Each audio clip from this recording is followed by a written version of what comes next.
Joe, did you know at times Jackson County Commissioners act as the executive, legislative, and quasi-judicial branches of government? Wow, that probably creates a lot of rules for them to follow and a lot of responsibility on each of them. It does, but they have a great group of volunteer citizens, staff, and department heads, as well as administration and elected officials who help them make those decisions that affect all of us.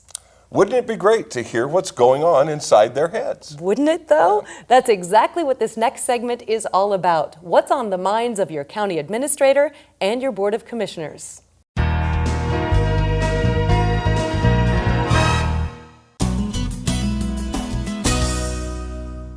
Hello everyone, Bill Mance with Jackson County Close-Up. We recently sat down with Commissioner Bob Strosser to have a conversation about his thoughts on being our commissioner and on the big picture of what he faces each and every day. Join me as we discuss what's on the mind of Commissioner Bob Strosser. Commissioner Strosser, thank you so much for sitting down with us today.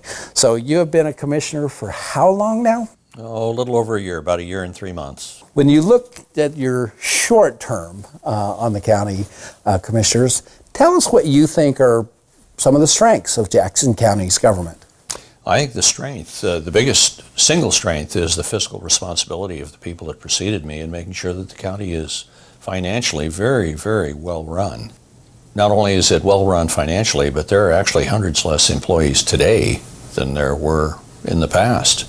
And that's an issue of both budget and efficiency. You know, the county has talked about a lot about fiscal responsibility over, especially about the last 14 years it really has been. We've been having that discussion. What does that mean to the citizens of Jackson County? If I put myself back in as simply a resident, I look at the difficulties of the PERS retirement system and the challenges that it offers. And, you know, for the state, I believe it's $25 billion now, the unfunded actuarial liability. So we have seen some very, very good management here at the county, and some of the places in the city as we've tried to deal with the increasing challenges of paying for the PERS retirement system. It's a system we don't control, we just get to pay the bill. So the county being in great fiscal condition, how does that help us to offset our PERS liabilities, so people understand that a little better? Well, in terms of offsetting the PERS liability, you know, we take advantage of opportunities to minimize some of that liability. One of them is the consideration that has already been exercised, may be exercised again, of buying down some of our liability and getting some matching funds, and so doing at this time. You know, once again, it is a continuing and increasing burden on every public sector budget in this state. So we have a rainy day fund Yes. here at the county. That's pretty much an envy of many other counties throughout Oregon and really across the nation. So what's good about us having a rainy day fund? The good with that is for unexpected things that can happen, we're really in great financial shape. And one of my concerns coming into office was the fiscal soundness of what was being done, and I was pleased to find it was in very good condition. And you guys work hard at it too, right? We all work hard at it. We've got a good administrator and a very good finance director. I mean, I was thrilled to see the caliber of some of the recommendations and management of the budget. And you sat on the city council, and so I mean, you've seen kind of the way that organizations work with finances. You've also worked with police budgets, I'm assuming, in your career as a policeman. That is correct. So you understanding how well that's done is really encouraging for us citizens. Yeah, at one point I helped manage the budget for a police department in terms of the city of Medford. I spent a year on the budget committee and then 16 years on the council going through budget cycles each of those years. I would also say they have done a good job. Great.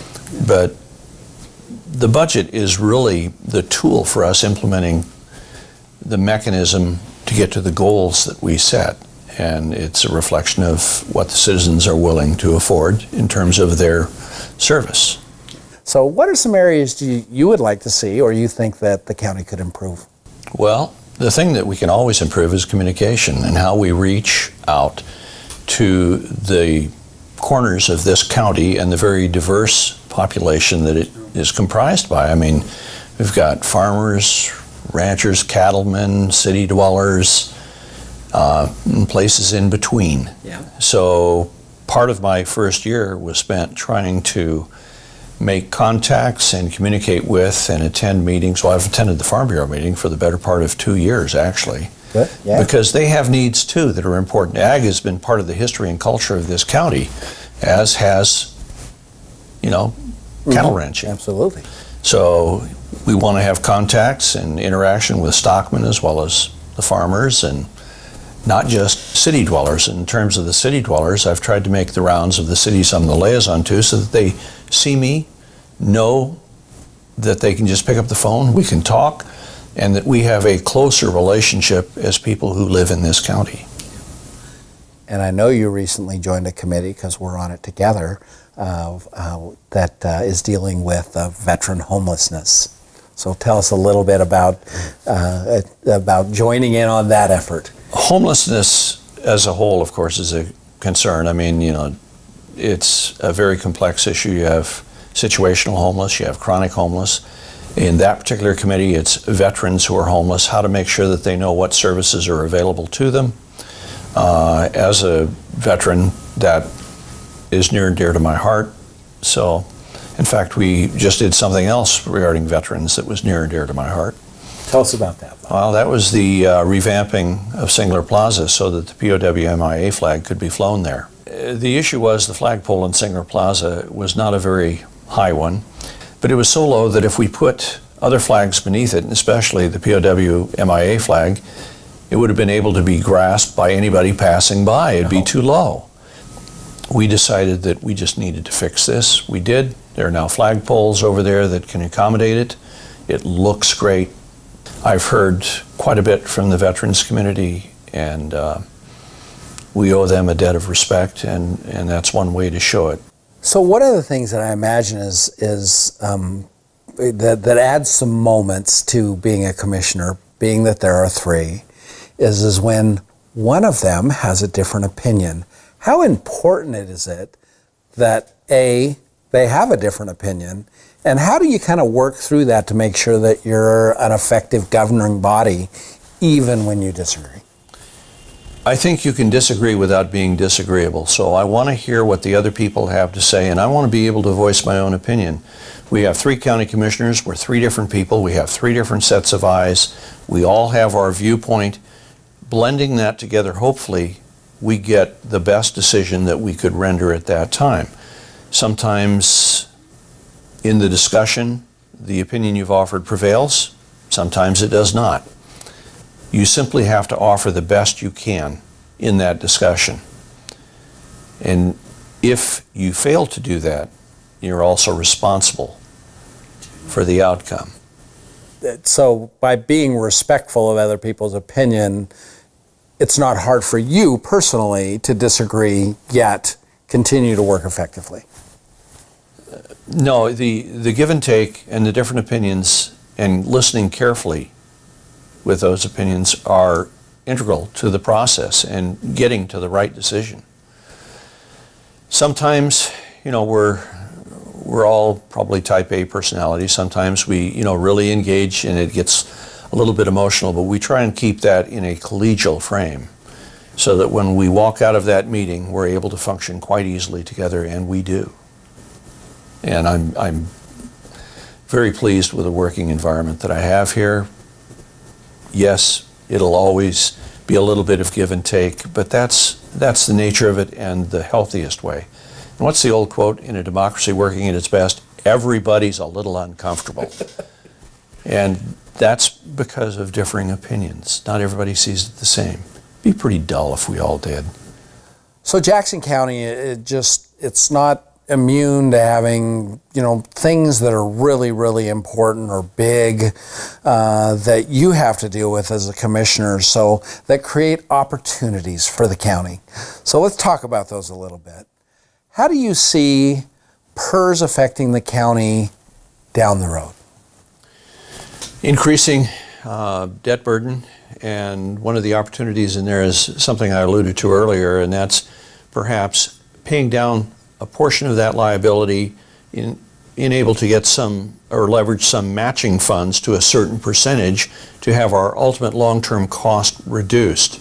So we have to be careful in how much we bite off, but financially that might help the county in the future, and I think it's an opportunity to look at. So sometime down the road, Bob's going to retire again. I know that since the last retirement, it's been 29 years, so hopefully it's not for a while, but at some point, there's going to be other commissioners sitting in your seat. So how difficult do you think it'll be for them, and what advice would you give them pertaining to maintaining the fiscal soundness of the county and how important that is? Well, the first thing, and it's something that not a lot of people actually understand, is that the county and cities have to have, by law, a balanced budget. We cannot operate in the way the federal government operates. So being fiscally prudent, measuring what you're doing and how much. I mean, we've got a huge challenge in front of us with the jail. That may be an opportunity to fix a few things, but it's also a challenge financially. And we obviously, from the survey we ran, need to do a better job of informing people why it is crucial to the functioning of the justice system. It's kind of the pinch point in the hourglass between law enforcement and the courts, with the DAs and public defenders shoveling paper all over the place trying to keep up. It's an issue that we'll address. Ultimately, the citizen will weigh in. I think the county is going to have to step up with some of its reserve to help fund this. But the real long-term problem is the ongoing staffing and maintenance of the jail. So we can't just build something. And if we build it and didn't prepare for the ultimate cost of staffing and maintaining it, people would be asking, what in the daylights were we thinking at the time we did it? We certainly don't want that. So, Commissioner Strosser, we just really appreciate you taking the time with us today. And Bill Mance, on behalf of Jackson County Close-Up, it's my hope that you know a little bit more about what it's like to be a commissioner, the issues the commissioners face on a regular basis, the job that they're doing and why they do it, and a little bit more about them as people and citizens just like you and I. So thank you from Jackson County Close-Up.